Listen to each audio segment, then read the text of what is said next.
కథ మంచివాడు. ఈ కథను రాసినవారు ఇంద్రగంటి జానకి బాల. ఇక కథలోకి వెళ్దాం. శ్రీపురానికి రాజు విష్ణువర్మ. ఆయన ఆస్థాన విదూషకుడి పేరు గౌతముడు. గౌతముడు అన్ని విధాల ఎంతో మంచివాడు. ఎవరిని చెడ్డవాడు అనడు. అతని దృష్టిలో అందరూ మంచివాళ్లే. ఇలా ఒకనాటి సాయంకాలం రాజు వనవిహారం చేస్తూ మాటల సందర్భంలో గౌతమ, నేనెలాంటి వాణ్ణని నీ అభిప్రాయం అని అడిగాడు. అందుకు గౌతముడు, మహారాజా, మీ అంత మంచివాడు ఈ భూమి మీద మరొకరు ఉన్నారా అన్న సందేహం కలుగుతూ ఉంటుంది అని జవాబిచ్చాడు. ఆ జవాబులోని అతిశయోక్తి రాజుకు కొంత వెగటుగా తోచి, నాలో చెడు ఏమీ లేదంటావా అని అడిగాడు. తమలో చెడంటూ ఏమున్నది మహారాజా? ఎవరి మీదనైనా కోపం వస్తే అతి కఠినంగా మందలిస్తారు. అయినా అప్పటికీ మీ మాటలు కఠినంగా ఉన్నా మనస్సు వెన్నెతో సమానం అన్నాడు గౌతముడు భక్తిగా. విదూషకుడి మాటలు విన్న తరువాత రాజుకు ఒక బలమైన సందేహం కలిగింది. అసలు మంచివాడంటే ఎలా ఉంటాడు? మాట కఠినం, మనస్సు మెత్తన అంటే ఏమిటి? ఆనాడు రాత్రి రాజు దీన్ని గురించి ఆలోచిస్తూ పరాకుగా ఉండటం గమనించిన రాణి ఆయన్ను సంగతేమిటని అడిగింది. రాజు ఇలా చెప్పాడు. ఇదొక పెద్ద సమస్య అన్నట్టుగా ఆలోచిస్తున్నారా? ఎవరైతే ఎదుటి వాళ్లను మాటలతో కాని చేతలతో గాని కష్టపెట్టరో వాళ్లే అసలైన మంచివాళ్ళు అన్నది రాణి. రాజుకు ఆమె మాటల్లో నిజం కనిపించింది. ఈ విషయంలో క్షుణ్ణంగా పరిశోధన చేసి తన రాజ్యంలోని నిజమైన మంచివాడికి గొప్ప బహుమతి ఇవ్వాలని నిర్ణయించుకున్నాడు. ఈ సంగతి మంత్రి విని చాలా ఆశ్చర్యపోయాడు. లోకంలో రాణిగారు చెప్పినంత మంచివాళ్ళుంటారని ఆయనకు నమ్మకం లేదు. అయినా ఈ పరిశోధనలో రాజుగారికి రాజ్యంలో ఎంతటి చెడ్డవాళ్ళున్నారో తెలుస్తుందని సరిపెట్టుకున్నాడు. ఒకనాటి రాత్రి రాజు మంత్రి మారువేషాల్లో బయలుదేరి అందరూ మంచివాళ్ళనుకునే వాళ్ళ దినచర్య ఎలాగ ఉంటుందో గమనించాలని అనుకున్నారు. అలాంటి వాళ్ళిద్దరూ రాజుకు మంత్రికి గుర్తుకొచ్చారు. ఒకరు ఆస్థాన కవి, మరొకరు ఆస్థాన వైద్యుడు. ముందుగా ఇద్దరు ఆస్థాన కవి ఇల్లు చేరి ఇంటి వెనక ఉన్న పూల తోటలో గుండా పోయి కిటికీకి ఒక పక్కగా చీకట్లో నిలబడ్డారు. ఆ సమయంలో కవిగారి ఉగ్రరూపం, అతడి కేకలు వాళ్లకు ఆశ్చర్యం కలిగించాయి. గదిలో గోడవారగా మంచం మీద కవిగారి భార్య నీరసంగా పడుకొని ఉంది. ఆయన శిష్యుడు గురువుకు భోజనం వడ్డించేందుకు ఒక వెండి పళ్ళెం తెచ్చి ఆయన ముందు పెట్టాడు. దానిలో కొద్దిగా నీటి బొట్లు ఉండిపోయాయి. కవిగారు శిష్యుడికి వాటిని చూపుతూ, కవిత్వమంటే అసలు ఏమీ తెలియని వాళ్ళు నిన్ను నా అంత కవిగా, నన్ను మించిన కవిగా పొగడటం చూసి నువ్వు గర్వించినట్టుంది. ఈ పళ్ళెంలో నీళ్లున్న సంగతే గమనించలేనంత అంధుడివా? ఛీ, భ్రష్టుడా అంటూ కోపంగా చేతులెత్తాడు. అందుకు శిష్యుడు వణికిపోతూ పళ్ళెంలోని నీళ్లు తుడిచి వడ్డన ప్రారంభించాడు. అంతలో కవి భార్య బాధ కొద్దీ పెద్దగా మూలిగింది. ఆ వెంటనే కవి భార్యకేసి కోపంగా చూస్తూ, 4 రోజుల జ్వరానికే అంతగా బాధపడిపోవాలా? ఆ మూలుగులేమిటి? నాకు అన్నం సహించకుండా రాత్రిళ్ళు నిద్ర పట్టకుండా చేస్తున్నావు. గత జన్మలో ఎన్ని పాపాలు చేశాను. నీలాంటి జ్యేష్ఠాదేవి భార్యగా దొరికింది అని అన్నాడు.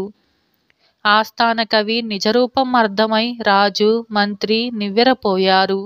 వాళ్ళు అక్కడి నుంచి ఆస్థాన వైద్యుడి ఇంటికి వెళ్ళారు. వైద్యుడు మందులు తయారు చేసే చిన్న కుటీరంలో నుంచి ఏవో శబ్దాలు వినపడుతూ ఉన్నాయి. రాజు మంత్రి కుటీరం గోడ పక్కన నిలబడి కిటికీలో గుండా లోపలికి చూశారు. వైద్యుడి కుమారుడు కల్వంలో రకరకాల మూలికలు వేసి నూరుతూ ఉన్నాడు. అతడి ముఖంలో చిరాకు స్పష్టంగా కనిపిస్తూ ఉంది. వైద్యుడు మాత్రం తీవ్రంగా అతడికేసి చూస్తున్నాడు. 1-2 నిమిషాల కాలం గడిచింది. హఠాత్తుగా వైద్యుడు, ఒరేయ్, నువ్వు కాదనక నేను చెప్పినట్టుగా చేసి తీరాలి అని అన్నాడు. కొడుకు మూలికలు నూరుతూనే, నాన్న, నాకది ఇష్టం లేదు అని అన్నాడు. ఆ జవాబుకు ఆస్థాన వైద్యుడు పళ్ళు పటపటా కొరుకుతూ, వైద్యశాస్త్రంలో నువ్వు నన్ను మించిపోయావు. ఆ సంగతి నాకు తెలుసు, కానీ డబ్బు విలువ తెలుసుకోలేనంత మూర్ఖుడివి. ఉబ్బస వ్యాధికి నువ్వు కనిపెట్టిన ఆ మందు గురించి రాజుగారికి చెబితే మనకు ఒరిగేదేమిటి? ఆయన దాన్ని రోగులకు ఉచితంగా ఇవ్వమంటాడు. అలా కాక మనం ఈ సంగతి రహస్యంగా ఉంచి ఆ పొరుగు రాజ్యం వర్తకుడికి దాన్ని అమ్మితే 10,000 వరహాలు ఇస్తాడు. అర్థమైందా అని అన్నాడు. ఇది విని రాజు, ఈ నీచుడా నా ఆస్థాన వైద్యుడు అనుకుంటూ అక్కడి నుంచి బయలుదేరాడు. మంత్రి మౌనంగా రాజుని అనుసరించాడు. ఇలా ఇద్దరూ పోయి ఒక చేనుగట్టు మీద కూర్చున్నారు. పక్కనే ఒక పూరిపాక ఉంది. పాకలో నుంచి మధ్య మధ్య అయ్యో అంటూ స్త్రీ రోదించటం వాళ్లకు వినిపించింది. రాజు, మంత్రి లేచి పాకను సమీపించారు. పెరటి తలుపు బార్లా తెరిచి ఉంది. ఒక మంచంలో పడుకొని ఉన్న స్త్రీ వాళ్లకు కనిపించింది.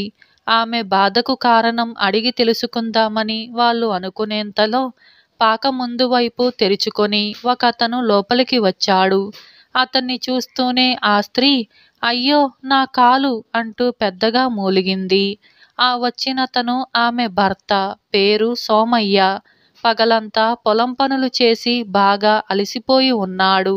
సోమయ్య భార్య మూలుగు వింటూనే, ఏం జరిగిందే లక్ష్మి అంటూ ఆదుర్దాగా ప్రశ్నించాడు.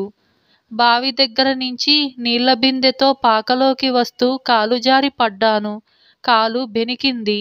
పొయ్యి రాజేయనే లేదు అని అన్నదామె. సోమయ్య భార్య మీద ఏమాత్రమూ విసుక్కోకుండా ఎంతో ప్రేమగా, అన్నం వండే పని నేను చూస్తాను, నువ్వు కదలకుండా అలాగే పడుకో. కాలుకు కాస్త వేడి నీళ్ల కాపడం పెడితే తెల్లవారేసరికి లేచి నిలబడగలవు అంటూ వెళ్ళి పొయ్యి రాజేశాడు.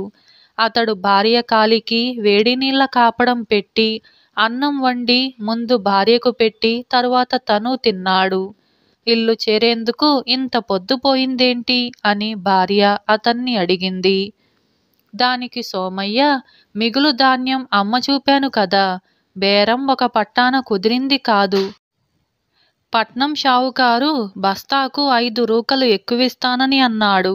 అయినా బాగా ఆలోచించి ధాన్యం మన ఊరు వర్తకుడికే అమ్మాను అని అన్నాడు. అదేం, బస్తాకు 5 రూకలు మనమెందుకు నష్టపోవాలి అన్నది భార్య విసుగ్గా. సోమయ్య చిన్నగా నవ్వి, 5 రూకల కోసం మనం ఆశపడితే మనకన్నా ఈ చుట్టుపక్కల గ్రామాల వాళ్ళు తప్పక ఎక్కువ నష్టపోతారు. ఈ సంవత్సరం పంట తక్కువ. ఆ పట్నం షావుకారు మంచి ధర పలికేలా ఉంటే ధాన్యాన్ని పొరుగు రాజ్యానికి చేరవేస్తాడు. మన ఊరి వర్తకుడు అలాంటి పాడు పనులు చెయ్యడు. అవసరమైన వాళ్లకు న్యాయమైన ధరకు అమ్ముతాడు అని అన్నాడు. భర్త జవాబుకు లక్ష్మి తృప్తిపడినట్టుగా తలాడించింది. రాజు, మంత్రి అక్కడి నుంచి బయలుదేరారు. దారిలో రాజుగారు, మంచివాడెలా ఉంటాడో ఇప్పుడు తెలిసింది. ఈ రైతు మాటల్లో చేతల్లో కూడా మంచివాడు అని అన్నాడు. అవును ప్రభు, మన ఆస్థాన కవి, ఆస్థాన వైద్యుల సంగతి ఏమాలోచించారు అని అడిగాడు మంత్రి. కవి శిష్యుణ్ణి ఆస్థాన కవిగా, వైద్యుడి కొడుకును ఆస్థాన వైద్యుడిగా నియమించబోతున్నాను. వాళ్ళల్లో ఈ రైతులాగే దయాదాక్షిణ్యం, దేశభక్తి, మంచితనం ఉన్నాయి. రైతును ఘనంగా సన్మానించి ఏదైనా బహుమానం ఇవ్వాలి అన్నాడు రాజు. వారం రోజుల తరువాత రాజు అన్న విధంగా కవి శిష్యుడికి, వైద్యుడి కొడుక్కు ఆస్థాన పదవులు ఇచ్చి నిండు సభలో రైతు సోమయ్యను ఘనంగా సన్మానించాడు. ఇలా మంచివాడు అనే ఈ కథ సమాప్తమైంది. అలాగే మరొక కథ, 2 దేవతలు. ఇది బేతాళ కథ. ఇక కథలోకి వెళ్దాం. పట్టు వదలని విక్రమార్కుడు చెట్టు వద్దకు తిరిగి వెళ్ళి చెట్టుపై నుంచి శవాన్ని దించి భుజాన వేసుకొని ఎప్పటిలాగే మౌనంగా శ్మశానం కేసి నడవసాగాడు. అప్పుడు శవంలోని బేతాళుడు, రాజా, ఈ అర్ధరాత్రి వేళ అతి కష్టతరమైన కార్యానికి నిన్ను పురిగొల్పిన వాడెవడో అల్పుడై ఉంటాడని నా నమ్మకం.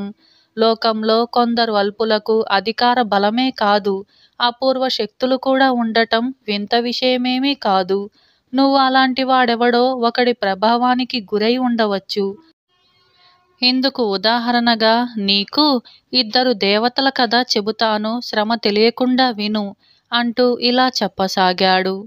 శిలాపురి రాజ్యానికి సరిహద్దు ప్రాంతమైన అరణ్య సమీపాన 2 దేవాలయాలు ఉండేవి.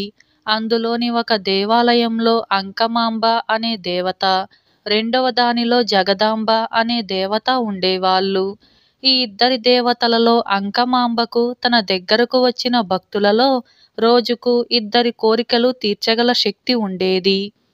ఇక జగదాంబ మాత్రం రోజుకు ఒక భక్తుడి కోరిక మాత్రమే తీర్చగలిగేది. ఇలా ఈ కారణం వల్ల అంకమాంబ ఆలయం ఎప్పుడూ వచ్చేపోయే భక్తులతో నిత్య నూతనంగా కలకల్లాడుతూ ఉండేది. జగదాంబ ఆలయానికి ఎక్కువ మంది భక్తులు వెళ్ళేవారు కాదు. ఇందువల్ల అంకమాంబకు చాలా గర్వంగా ఉండేది. జగదాంబ కన్నా తాను గొప్పదానినన్న అహంభావంతో విర్రవీగేది. ఎప్పుడైనా రాత్రి వేళల్లో ఆమె జగదాంబను కలిసినప్పుడు ఎంతో హుందాగా, జగదా, నిన్ను చూస్తుంటే నాకు చాలా జాలి కలుగుతూ ఉంటుంది. నా దగ్గరకు వచ్చే భక్తులలో 10వ వంతు కూడా నీ దగ్గరకు రావటం లేదు. పాపం, నీకెంత బాధగా ఉంటుందో మరి అని అనేది. అందుకు జగదాంబ, ఇందులో బాధపడవలసిందేమీ లేదు. నీవైనా నేనైనా భక్తుల క్షేమాన్నే కదా కోరేది అని శాంతంగా జవాబిచ్చేది. జగదాంబ అలా అనటం అంకమాంబకు చాలా నిరుత్సాహం కలిగించేది. అలా కాక ఆమె తన గొప్పతనాన్ని ప్రస్తుతిస్తే వినాలని అంకమాంబ గాఢమైన కోరిక. ఒక రోజున అంకమాంబ ఆలయానికి శిలాపురి రాజు శరశ్చంద్రుడు గుర్రం మీద ఒంటరిగా వచ్చాడు. ఆయన ఆలయం ముందు గుర్రం దిగి ఆలయంలోకి పోయి అంకమాంబ విగ్రహానికి ప్రణమిల్లి, తల్లి, నీ మహిమలు నాకు తెలియనివి కావు. ఇప్పుడు నిన్నొక కోరిక కోరుతున్నాను. నేను త్వరలో పొరుగురాజు సత్యపాలుడిపైకి దాడికి వెళ్తున్నాను. యుద్ధంలో ఎంత ప్రాణనష్టం, ధననష్టం కలిగినా నేను లెక్క చెయ్యను. విజయలక్ష్మి మాత్రం తప్పక నన్నే వరించేట్టుగా చూడు అని కోరుకొని వెళ్ళిపోయాడు. ఆ తరువాత కొద్దిసేపటికి బ్రహ్మరుద్రుడు అనే బందిపోటు దొంగ అక్కడికి వచ్చి అంకమాంబకు భక్తితో నమస్కరించి, మహిమగల తల్లి, నేనీ రోజున శిలాపురి నగరంలో ఒక ధనికుడి ఇంట జరుగుతూ ఉన్న పెళ్లికి నా అనుచరులతో పాటు వెళ్ళి అక్కడున్న వారినందరినీ దోచాలని అనుకుంటున్నాను. నా ప్రయత్నం నిరాఘాటంగా సాగేటట్టు అనుగ్రహించమ్మా తల్లి అని కోరుకొని వెళ్ళిపోయాడు. మరికొంతసేపటికి సమీపారణ్యంలో తిరుగాడే రక్త భైరవుడనే రాక్షసుడు ఆలయానికి వచ్చి, తల్లి, 4 రోజులుగా నరమాంసం దొరక్క ఆకలితో అలమటించిపోతున్నాను. తక్షణం నాకు 4 మనుషులు ఆహారంగా లభించేట్టుగా, ఆ తరువాత ప్రతిదినం నరమాంసం దొరికేటట్టుగా అనుగ్రహించు అని కోరుకొని అరణ్యంలోకి వెళ్ళిపోయాడు. రాజు, దొంగ, రాక్షసుడి కోరికలు విన్న అంకమాంబ ఆ కోరికలలో ఉన్న అధర్మం, అన్యాయాలను గుర్తించింది. అందువల్ల వాళ్ళ కోరికలు తీర్చరాదని నిశ్చయించుకొని మరెవరైనా భక్తులు వస్తారేమోనని ఆ రోజంతా ఎదురు చూడసాగింది. అయితే చిత్రంగా ఆ 3 తప్ప ఆ రోజున ఆమె ఆలయానికి వేరే భక్తులెవరూ రాలేదు. దానితో అంకమాంబకు ఒక గడ్డు సమస్య ఎదురైంది. ఆమె ప్రతిరోజు తన దగ్గరకు వచ్చే భక్తుల్లో 2 కోరికలు తప్పనిసరిగా నెరవేర్చాలి. అలా జరగనప్పుడు ఆమె మహిమలు మరెన్నడూ పనిచెయ్యవు. రాజు, దొంగ, రాక్షసుడి కోరికలు తీర్చటం ఆమెకు ఎంతమాత్రమూ ఇష్టం లేదు. అలా అని తన మహిమలు పోగొట్టుకోవటం కూడా ఆమెకు ఇష్టం లేదు. ఈ సమస్యను పరిష్కరించటం ఎలాగా అని ఆమె ఆలోచిస్తూ ఉండగా జగదాంబ గుర్తుకు వచ్చింది. ఆమె ఆ రాత్రి జగదాంబను చూడబోయి, జగదా, నాకిప్పుడొక క్లిష్ట సమస్య ఎదురైంది. దానికి నీవేమైనా పరిష్కార మార్గం చూపెట్టగలవేమో అని ఇక్కడికి వచ్చాను అని అన్నది. ఏమిటా క్లిష్ట సమస్య అని అడిగింది జగదాంబ. అంకమాంబ తన దగ్గరకు వచ్చిన రాజు, దొంగ, రాక్షసుడి కోరికల గురించి ఆమెకు చెప్పి, వాళ్ళ కోరికలు ఇతరులకు చాలా హానికరమైనవి, అవి తీర్చటం నాకు ఇష్టం లేదు. నీకు తెలుసు కదా, ప్రతిరోజు 2 భక్తుల కోరికలు నెరవేరేలాగా చెయ్యకపోతే నా మహిమలు నశిస్తాయి. చిత్రంగా ఈనాడు ఆ 3 తప్ప భక్తులు మరెవరూ రాలేదు. ఈ పరిస్థితిలో వాళ్ళ కోరికలు తీర్చాలో, నా మహిమలు పోగొట్టుకోవాలో తెలియటం లేదు అని అన్నది. ఇదంతా విన్న జగదాంబ, నువ్వేమీ విచారపడకు, నేను చెప్పినట్టుగా చేశావంటే నువ్వు వాళ్ళ కోరికలు తీర్చవలసిన అవసరం లేదు, నీ మహిమలు నీతోనే ఉంటాయి అని చెప్పింది. ఆ జవాబు విని అంకమాంబ ఆశ్చర్యపోతూ, అదెలా సాధ్యం అని అడిగింది. వాళ్ళ కోరికలు నెరవేర్చకు, అందువల్ల నీ మహిమలు కోల్పోతావు. అప్పుడు నీ మహిమలని తిరిగి రావాలని నన్ను కోరు. రోజుకొకరి కోరికలు నెరవేర్చగల శక్తి నాకున్నది కదా, నేను నీ మహిమలు నీకు తిరిగి వచ్చేలా చేస్తాను అన్నది జగదాంబ నెమ్మదిగా. ఈ మాటలు విని అంకమాంబ ఆలోచనలో పడింది. తాను చాలాసార్లు జగదాంబ దగ్గర గొప్పదాన్ననే గర్వం, మిడిసిపాటు ప్రదర్శించింది. ఇప్పుడు తను ఆ 3 కోరికలు నెరవేర్చక మహిమలు పోగొట్టుకుంటే జగదాంబ తన మీద ఈర్ష్య కొద్దీ తన కోరిక నెరవేర్చకపోతే తన గతేం కాను, తనలో మహిమలు లేవని తెలుసుకున్న భక్తులు జగదాంబ ఆలయానికి వెళ్తారు. ఆ పైన తన పూర్వ వైభవాన్ని తలుచుకుంటూ కుమిలిపోవాలి. అంకమాంబ ఇలా మనస్సులో కొంతసేపు మదనపడి తరువాత ఒక నిర్ణయానికి వచ్చి, ఏమైతే అది అవుతుందనుకుంటూ, ఈరోజు నా దగ్గరకు వచ్చిన 3 కోరికలు నెరవేరకుండా నేను చూసుకుంటాను అని అన్నది. ఆ మరుక్షణం ఆమె శరీరం నుంచి శక్తి నిష్క్రమించింది. ఆమె ముఖంలోని దివ్య తేజస్సు మాయమైపోయి ముఖం కళావిహీనమైంది. అది గమనించిన అంకమాంబ జగదాంబతో, జగద, పోయిన నా శక్తులు ప్రసాదించు అని చేతులు జోడించింది. తదాస్తు అని దీవించింది జగదాంబ. ఆ వెంటనే అంకమాంబ ముఖం దివ్య తేజస్సుతో ప్రకాశించింది. బేతాళుడు ఇలా ఈ కథ చెప్పి, రాజా, అంకమాంబకు అపూర్వ శక్తులు, మహిమలు ఉండు కాక, కానీ గతంలో జగదాంబ పట్ల ఆమె ప్రవర్తన గమనించినప్పుడు ఆమె అల్పురాలని తెలుస్తూనే ఉంది. అటువంటి దానికి జగదాంబ ఏ ప్రభావానికి లోనై శక్తులని ప్రసాదించింది? ఈ సందేహానికి సమాధానం తెలిసి కూడా చెప్పకపోయావో నీ తల పగిలిపోతుంది అని అన్నాడు. అందుకు విక్రమార్కుడు, అంకమాంబ గతంలో అల్పబుద్ధి అనే మాట నిజం. అయితే 3 స్వార్థపరులు ఆమెను కోరిన వరాలు తప్పకుండా ప్రజాక్షయానికి దారితీయగలవని గుర్తించిన మరుక్షణం ఆమెలో గొప్ప మార్పు వచ్చింది. వాళ్ళ కోరికలు నెరవేర్చకపోతే తన మహిమలు పోగలవని తెలిసి కూడా ఆమె అందుకు సిద్ధపడింది. ఇది ఎంతో నిస్వార్థత, త్యాగబుద్ధి కలవాళ్ళు మాత్రమే చెయ్యగల పని. ఇక జగదాంబ స్వతహాగా సుగుణవంతురాలు. తన సాటి దేవతకు సాయపడినందువల్ల ఆమెకు కలగబోయే హాని ఏమీ లేదు.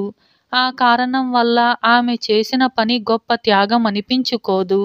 అందువల్ల ఈ 2 దేవతల్లో ఎవరో ఒకరు మరొకరి ప్రభావానికి లోను కావటం అన్న ప్రసక్తి లేదు. అంకమాంబ చేసిన త్యాగం అన్ని విధాలా ఎంతో ప్రశంసనీయమైనది అని అన్నాడు. ఇలా రాజుకు ఈ విధంగా మౌనభంగం కలగగానే బేతాళుడు శవంతో సహా మాయమై తిరిగి చెట్టెక్కాడు. రాక్షస మంత్రి. ఈ కథను రాసిన వారు వసుంధర. ఇక కథలోకి వెళ్దాం. రాజవర్మ అనే రాజుకు చక్రవర్తి కావాలన్న కోరిక పుట్టింది. ఆయన ధర్మచింతనుడనే మంత్రిని పిలిచి యుద్ధ సన్నాహాలు చెయ్యమని అన్నాడు. మంత్రి అందుకు ఒప్పుకోక, మహాప్రభు, యుద్ధం వల్ల ధన, మాన, ప్రాణాలకు నష్టం వాటిల్లుతుంది. మన రాజ్యానికి శత్రుభయం పెరుగుతుంది. రాజ్యంలో కరువు కాటకాలు తలెత్తుతాయి. దయచేసి తమరు ప్రశాంత వాతావరణంలో కల్లోలాన్ని సృష్టించే ఆలోచన మానుకోండి అని చెప్పాడు. రాజవర్మకు ఈ సలహా ఏమీ నచ్చలేదు. ఆయన ధర్మచింతనుడిని మంత్రి పదవి నుంచి తొలగించాడు. ఆ తరువాత అవకాశవర్మ అనే దాయాదిని మంత్రిగా నియమించి వాడికి చక్రవర్తి కావాలన్న తన కోరికను చెప్పాడు. అవకాశవర్మ చాలా కాలంగా రాజసింహాసనం మీద కన్నేసి అవకాశం కోసం ఎదురుచూస్తూ ఉన్నాడు. కాని ధర్మచింతనుడి కారణంగా వాడి ఆటలు సాగటం లేదు. ఇప్పుడు వాడికి తన కోరిక తీరే సమయం దగ్గర పడిందని తోచింది. అవకాశవర్మ రాజవర్మతో, మహారాజా, తమ ముఖంలో చక్రవర్తి కళ ఉట్టిపడుతుంది. అయితే తమ కాంక్ష నెరవేరటానికి మనకున్న సైనిక బలం చాలదు. మన ఇరుగు పొరుగు రాజ్యాలు మనకంటే చాలా బలమైనవి. వాటిని లొంగదీసుకోవాలంటే మనకు దైవానుగ్రహం కూడా ఉండాలి. నా మాట విని తమరు మన రాజ్య సరిహద్దులోని ప్రళయ పర్వతానికి వెళ్ళి అక్కడ తపస్సు చేసుకుంటున్న ప్రళయముని దీవెనలు పొందిరండి అని సలహా ఇచ్చాడు. ప్రళయ పర్వతం మీద ప్రళయుడనే రాక్షసుడు తిరుగుతున్నాడని, వాడు మహా క్రూరుడని ప్రచారంలో ఉండటం వల్ల ఎవరు ఆ ప్రాంతానికి వెళ్ళటం లేదు. రాజానుమతి లేకుండా వాడే రాజ్యంలోనూ అడుగుపెట్టకుండా శాపం ఉన్నదని అందరూ చెప్పుకునేవారు. అవకాశవర్మ చెప్పింది విన్న రాజు, నువ్వనే ప్రళయముని గురించి నేను వినలేదు. ప్రళయుడనే రాక్షసుడిని గురించి మాత్రం విన్నాను. అక్కడికి వెళ్ళటం నా ప్రాణాలకే ప్రమాదం కావచ్చు అని అన్నాడు. మహాప్రభు, సామాన్యులు తన దరిదాపులకు రాకుండా ఉండేందుకు ప్రళయముని చేయించిన తప్పుడు ప్రచారాన్ని మీరు నమ్మకండి. ఆ పర్వతం మీద ఏ రాక్షసుడు లేడు. ఈ విషయం నాకు ప్రళయముని శిష్యుడు స్వయంగా చెప్పాడు. అయితే రాజులు కాని వాళ్ళు అక్కడకు వెళితే ప్రాణాలతో తిరిగి వెళ్ళలేరని కూడా అతడన్నాడు. తమరు ధైర్యం వహించి ప్రళయ పర్వతానికి వెళ్ళండి. తప్పక చక్రవర్తి కాగల మహిమను పొంది రాగలరు అన్నాడు అవకాశవర్మ. చక్రవర్తి కావాలంటే ఆ మాత్రం సాహసం చేయక తప్పదనుకున్నాడు రాజవర్మ. ఆయన తాత్కాలికంగా పరిపాలనా భారాన్ని అవకాశవర్మకు అప్పగించి తానొక్కడే ప్రళయ పర్వతానికి బయలుదేరాడు. అవకాశవర్మ రాజ్యం తన చేత చిక్కినట్లే భావించి సంతోషించాడు. రాజవర్మ కష్టపడి ప్రళయపర్వతం చేరుకొని ఒక విశాలమైన మర్రి చెట్టు నీడలో విశ్రాంతి తీసుకుంటూ ఉండగా ఆయన ముందు ఒక రాక్షసుడు ప్రత్యక్షమయ్యాడు. వాడు ఒంటి నిండా రోమాలతో, ఎర్రటి కనుగుడ్లతో, పిడిబాకుల్లాంటి కోరలతో, మహాకాయంతో ఎంతటి ధైర్యవంతుడికి భయం పుట్టించేలాగా ఉన్నాడు. అయితే అవకాశవర్మ అబద్ధాలను నమ్మి ఉన్న రాజవర్మ రాక్షసుణ్ణి చూసి భయపడకుండా, మునివర్య, నేనీ సమీప దేశపు రాజును. నా పేరు రాజవర్మ. తమరిక విచిత్ర వేషధారణ విడిచి నా కోరిక తీర్చగలరని ప్రార్థన అంటూ నమస్కరించాడు. ఆ మాటలకు రాక్షసుడు ఆశ్చర్యపోయి రాజు వంక యగాదిగా చూసి, రాక్షసుడిలో మునిని చూడగల నీ కళ్ళు విచిత్రమైనవి. కానీ నువ్వు రాజువని తెలిసింది కాబట్టి ఒక షరతు మీద నిన్ను విడిచిపెడతాను. నన్ను మంత్రిగా చేసుకొని నీ రాజ్యానికి తీసుకెళ్ళు. నా సలహా సంప్రదింపులు లేకుండా ఏ పని చెయ్యనని మాట ఇవ్వు. లేదా ఇప్పుడే నిన్ను భక్షించి నా కడుపు నింపుకుంటాను. వెంటనే బదులు చెప్పు అన్నాడు హుంకరిస్తూ. రాజవర్మకు ఏం చెయ్యాలో పాలుపోలేదు. వ్యవహారం చూడబోతే రాక్షసుడు నిజం రాక్షసుడే కాని మహాముని అనిపించటం లేదు. వాడు రాక్షసుడే అయితే తనకు మంత్రి కావటం వల్ల తన బ్రతుకు దినదిన గండంగా ఉంటుంది. ఇలా ఆలోచిస్తున్న రాజును రాక్షసుడు చేత్తో పట్టుకొని, త్వరగా నీ అభిప్రాయం చెప్పు, నాకు ఆకలిగా ఉంది అంటూ ఆయన్ను నోటిదాకా తీసుకెళ్ళాడు. రాజవర్మను గుహలాంటి వాడి నోరు, కొండ చిలువ వంటి వాడి నాలుక భయపెట్టాయి. ఆయన వెంటనే, నీ వంటి బలవంతుడు మంత్రిగా ఉంటే నాకెంతో మేలు జరుగుతుంది. అయితే ఈ రూపంలో నిన్నెలా తీసుకెళ్లటమా అని ఆలోచిస్తున్నాను అని అన్నాడు. కోరిన రూపం ధరించగల శక్తి నాకు ఉంది. నేను మానవ రూపంలోనే నీకు మంత్రినవుతాను. కానీ నువ్వు నా చెప్పు చేతల్లో ఉంటానని మాటివ్వాలి అన్నాడు రాక్షసుడు. రాజవర్మకు ఏదో అనుమానం కలిగి, నువ్వు నాకు మంత్రివవటం ఎందుకు? నన్ను చంపి తిని నా రాజ్యానికి వెళ్ళి రాజువు కావచ్చు కదా అని అడిగాడు. రాజవర్మ ప్రశ్న వింటూనే రాక్షసుడు కాస్త తడబాటు చెంది ఏదో రహస్యం చెబుతున్నవాడిలాగా చిన్న గొంతుతో, నాకొక శాపముంది. రాజు అనుమతి లేనిదే ఏ రాజ్యంలోనూ అడుగు పెట్టలేను. అందుకే నిన్ను చంపకుండా నీ అనుమతి కోరుతున్నాను. మరి మంత్రినెందుకు అవుదామనుకుంటున్నావా? రాజుకైతే ప్రజాక్షేమం బాధ్యత, మంత్రికి రాజక్షేమం బాధ్యత. నేను నీ క్షేమం చూసుకోవటం సులభం. ప్రజలందరి క్షేమం చూసుకోవటం చాలా కష్టం. రాజు నా చెప్పు చేతల్లో ఉంటే నా వల్ల ప్రజలకు అన్యాయం జరిగినా ఆ బాధ్యత నీదే కాని నాది కాదు అని అన్నాడు. అంతా విని రాజవర్మ ఆలోచనలో పడ్డాడు. ఆయన తన మనస్సులో, ఈ రాక్షసుడి శక్తి అపారం, కానీ వీడి వల్ల నాకు లాభమే తప్ప ప్రాణహాని ఏమీ లేదు. ఏదో ఒక రోజున వీడి బలాన్ని ఉపయోగించుకొని నేను చక్రవర్తిని కావచ్చు అనుకొని వాడి మాటలకు తన అంగీకారాన్ని తెలిపాడు. రాక్షసుడు వెంటనే మానవ రూపం ధరించాడు. రాజు, రాక్షస మంత్రి కలిసి రాజధానికి చేరుకున్నారు. ఆ సమయంలో ఆకాశవర్మ రాజవర్మ మరణించినట్లుగా ప్రకటించి రాజ్యాభిషేకం చేయించుకునే ప్రయత్నంలో ఉన్నాడు. రాజును చూస్తూనే వాడికి నోటమాట రాలేదు. రాజవర్మ వాడి వంక గుడ్లురిమి చూసి, నీ నేరానికి శిక్ష ఏమిటో తెలుసా అంటూ ఏదో అనబోయాడు. ఇంతలోపు రాక్షస మంత్రి రాజును వారించి, ప్రభు, ఈ రోజు నుంచి రాజ్యంలో ఏ నేరం జరిగినా దోషిని నిర్ణయించటం మీ బాధ్యత, శిక్షించటం నా బాధ్యత. ఈ ద్రోహికి నేను విధించే శిక్షను చూడండి అంటూ ఒక్కసారిగా తన ఆకారాన్ని పెంచి అవకాశవర్మను గుప్పిట్లో పెట్టుకొని చప్పున నోట్లో వేసుకున్నాడు. ఆ దృశ్యం చూసిన వారందరూ హాహాకారాలు చేశారు. రాక్షస మంత్రి తిరిగి మానవ రూపాన్ని పొందాడు. రాక్షస మంత్రి చేసిన పని చూసి రాజవర్మ వణికిపోయాడు. ఇలా జరుగుతుందని ఆయన కలలో కూడా అనుకోలేదు. ఆ రోజు నుంచి ఎంత చిన్న నేరానికైనా సరే దోషిగా నిర్ణయించబడిన వాణ్ణి రాక్షస మంత్రి ఆహారంగా తీసుకునేవాడు. ఉన్నట్టుండి నేరాలు తగ్గిపోయాయి. ప్రజల మధ్య చిన్న చిన్న తగువులు వస్తే వారిలో వారే సమాధాన పడటం తప్ప తీర్పు కోసం రాజు దగ్గరకు రావటం మానేశారు. ఇలా కొన్నాళ్ళు జరిగేసరికి రాక్షస మంత్రి రాజవర్మతో, ప్రజలు నేరాలు చేయకపోతే నాకు ఆహారం దొరకదు. నాకు భయపడి ఎవ్వరూ న్యాయస్థానానికి రావటం లేదు. కాబట్టి మనమే ప్రజల మధ్యకు వెళదాం. నువ్వు దోషిని నిర్ణయించు, నేను వాడిని తినేస్తూ ఉంటాను అని అన్నాడు. ఈ ఏర్పాటు రాజవర్మకు నచ్చలేదు. ఆయన రాక్షసుడితో, నీకు ఆహారం లభించేందుకు నేనింతకంటే మంచి ఉపాయం ఆలోచించాను.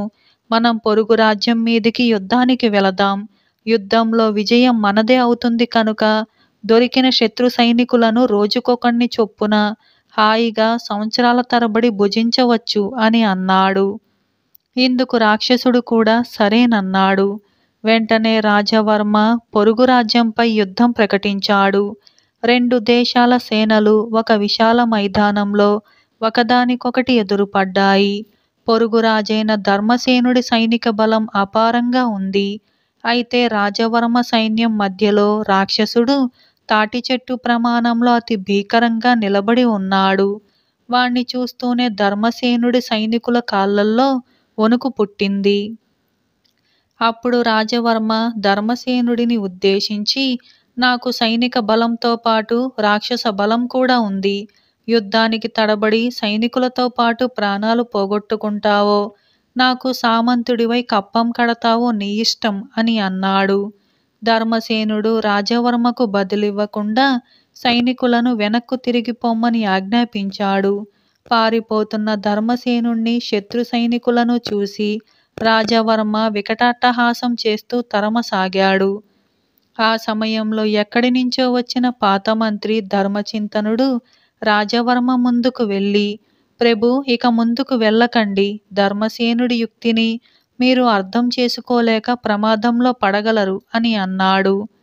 నాకు భయపడి పారిపోతున్న వాడి వల్ల నాకు ప్రమాదమా? నీకు మతి భ్రమించలేదు కదా అన్నాడు రాజవర్మ. ఆలోచించండి ప్రభు, ఇప్పుడు మన దేశ సరిహద్దుల్లో ఉన్నాం. ధర్మసేనుడు తెలివిగా తన సేనలను తన రాజ్యపు సరిహద్దుల్లోకి తీసుకువెళుతూ ఉన్నాడు. శాప కారణంగా మీ రాక్షస మంత్రి ఆయన రాజ్యంలో అడుగుపెట్టటానికి ఆయన అనుమతించాలి. అలా కాకుంటే మీ సైన్యం మాత్రమే సరిహద్దులు దాటగలదు. దాన్ని ధర్మసేనుడి సైన్యం ఓడించగలదు. అప్పుడు మన దేశానికి ధర్మసేనుడు రాజవుతాడు. రాక్షస మంత్రి ఆయన అనుమతి లేనిదే మన దేశంలో ఉండలేడు.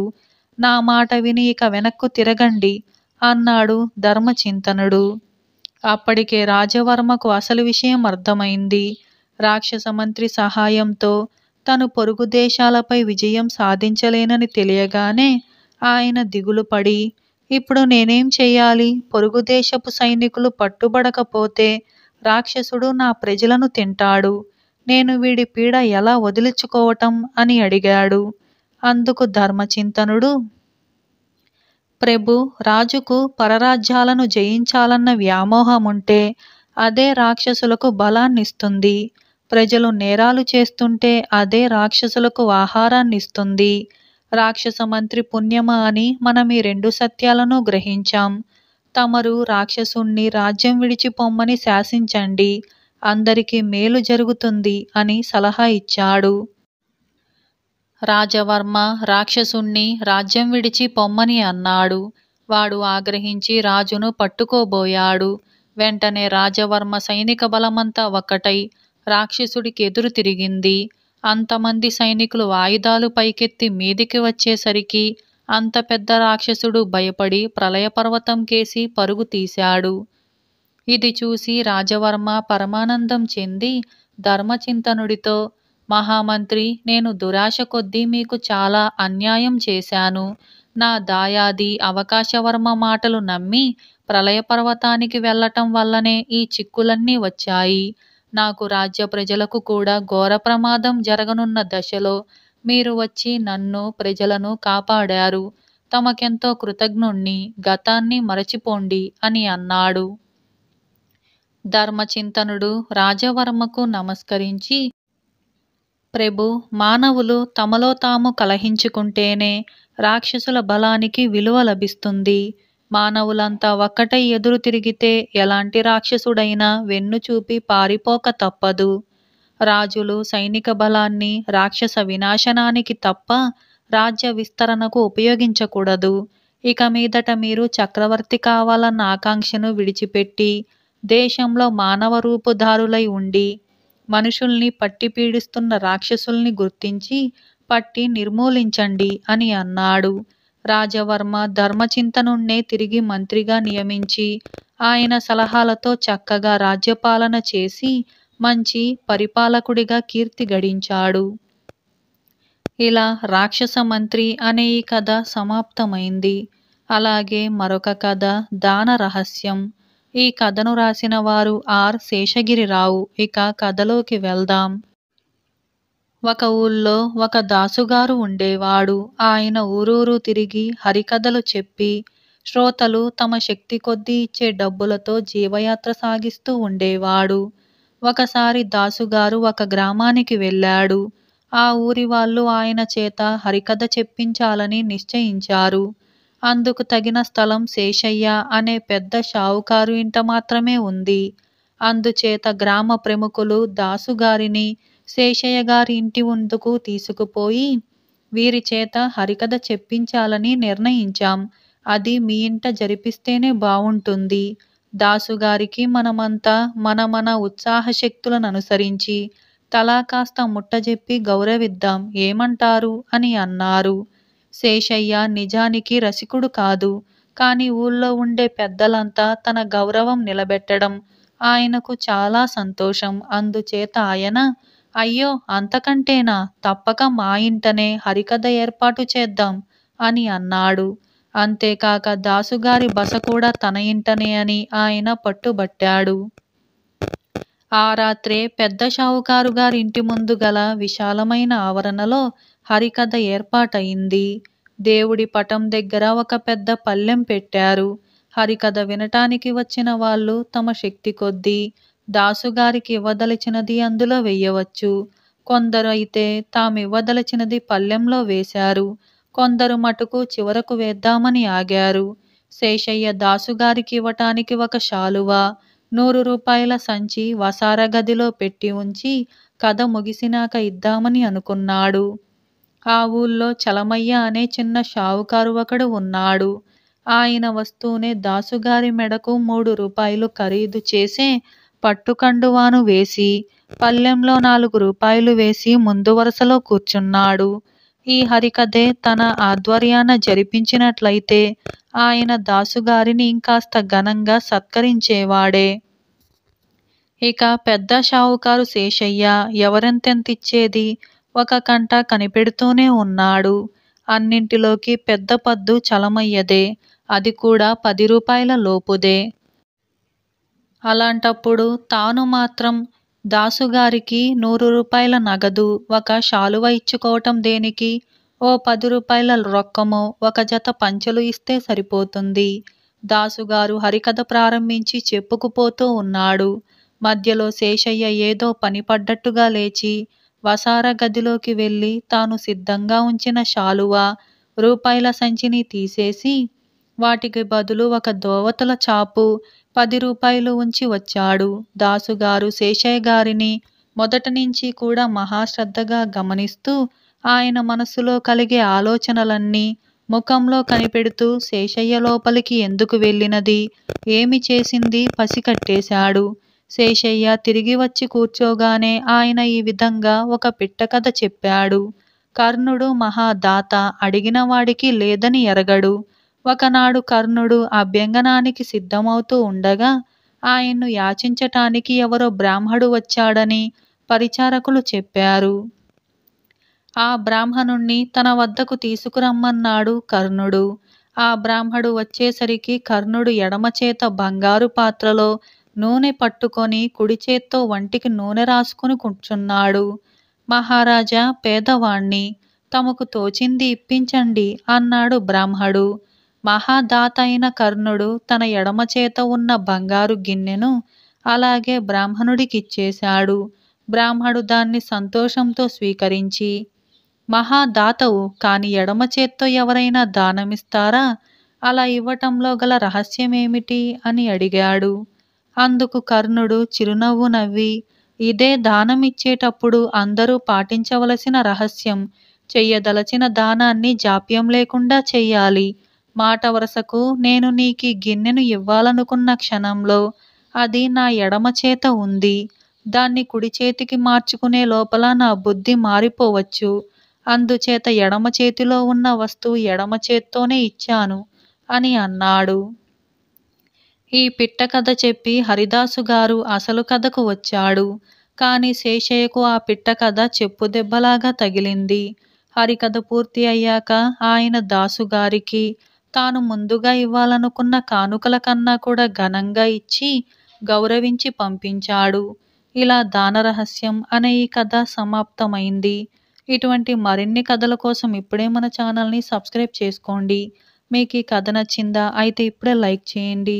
ఇటువంటి మరిన్ని కథల కోసం like, share, subscribe and comment. Thank you for watching.